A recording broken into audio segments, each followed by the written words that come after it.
In case you did not know, Somalis are notorious for looting, stealing, their piracy, very well known for. They marry children, they don't have women's rights, women can't vote.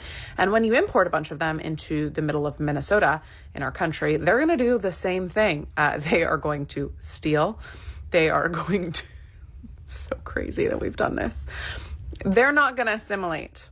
They are just going to find a stronghold of a shared community of values that they have, Somali values in a Western culture, and they're going to do the same thing. They're going to cut off female genitalia because 99% of Somali women have done that, or I guess had that done to them.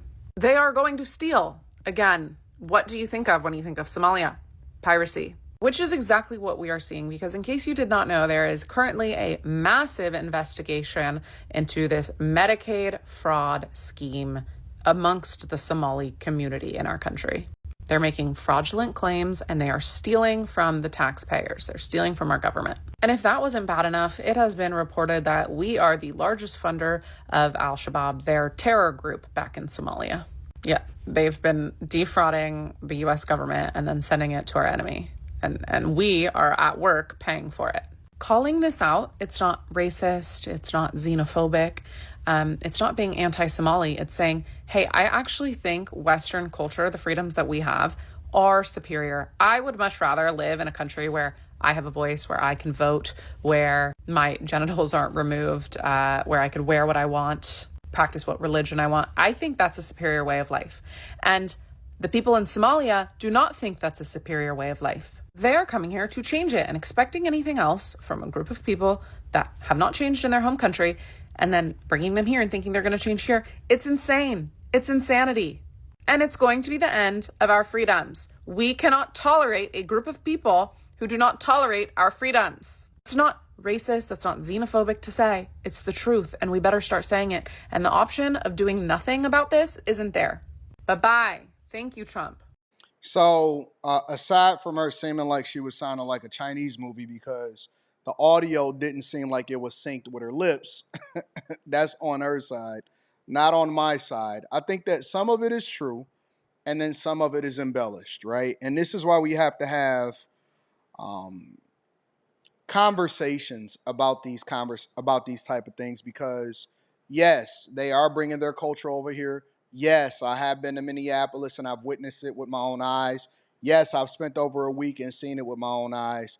At the same time, it's difficult for me to say that you got to get rid of them and kick them out if the majority of them are American citizens. I believe in the rule of law. I believe in operating by the Constitution. I also don't believe in birthright citizenship. And I believe that people that are not supposed to be here in the United States of America should be removed if they are an illegal migrant on the soil of the United States of America. Now, what we also need to do is change the rules by which they are leveraging American law to continue to come over here in the United States of America. So, for example, Trump did a great job by removing temporary protective status, TPS, from Somalis who are over in Minneapolis, Minnesota, and they have literally overtaken Minneapolis, Minnesota, and they've brought their country, they've brought their culture, they brought their people, and it is being proven that fraud money is being sent over to their country, courtesy of taxpayers, and that is a huge problem with me. So absolutely hold these people accountable. Absolutely do not let people come over here and then destroy our culture inside of the United States of America. People should have to stand up for the American flag. They should learn English. And I'm not really sure about the whole genitalia thing from women. That one is a little bit new to me because I have not studied their culture extensively. I do know that Ilhan Omar is disrespectful and she says some of the wildest things, and she is not for, in my opinion, the American people. And then also, when you allow for so many people and you don't nip it in the bud, when you allow for so many people that do not have the best interests of the United States of America, at the forefront of their mind, when you allow so many of them inside of the United States and then they come together and they congregate, it gives them power because now they get to determine who their representatives are, who it is that they support, who they rock with, who they do not rock with. and they get to determine how things go over in the city that they over and abundantly is supporting who they're supporting. I mean, they almost got that dude in as mayor that is an admitted socialist. Crazy, bro. For doing something about this and kicking them out. They don't belong here. They don't share our values.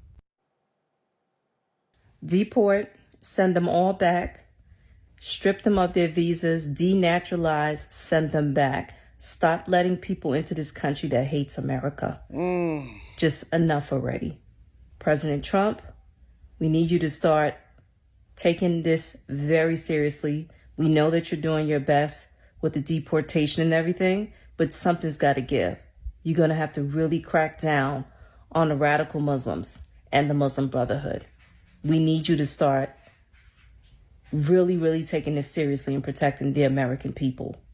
Deport, denaturalize.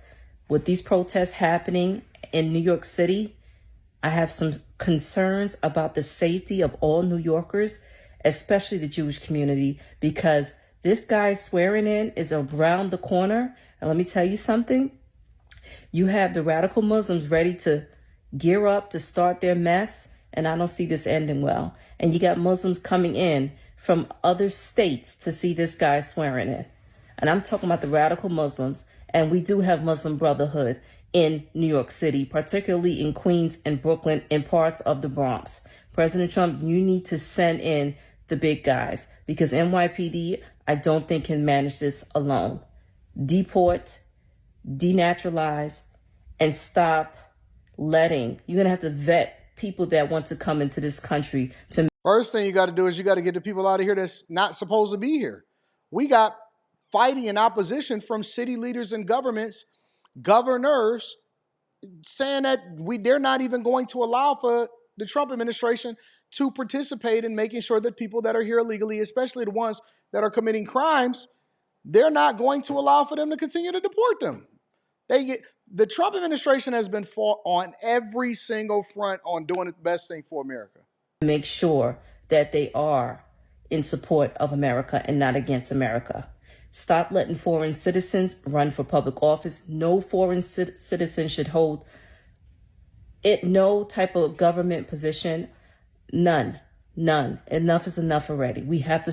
I agree. I think that if you wind up becoming a citizen of the United States of America, but you're not originally born here, it's hard, very difficult for me to justify saying that you should be, and then they wind up becoming senators, congresspeople, mayors, right? I'm not sure if we've gotten any governors like that, but it's bad. It is bad. And I think that our culture is being taken over. I think that there's too many people that are here illegally. And I'm not sure if I would take such a hard stance that this woman is doing, because she's saying denaturalize and remove this and remove that and so on and so forth. I'm not really sure that I would do that, right? Because we still got to operate by American law. And I think that we are still governed by the Constitution. And so if we want things different, then we need to change the laws and go through the process. So I'm not for just straight up anarchy and doing it that way. But I can't disagree with the fact that our culture here in America, American culture, is being taken over by people that do not have American culture's best interests at heart. And if we did not have Trump, this would be completely over by now. Had we got Kamala Harris or Joe Biden in office, it would have been a crazier disaster than it was the first 4 years that he was in office. Let me know what y'all think inside of the comments. Make sure y'all tap into the Patreon. Link is in the description. Teach Hanley, 40% off your first order, 20% off of life.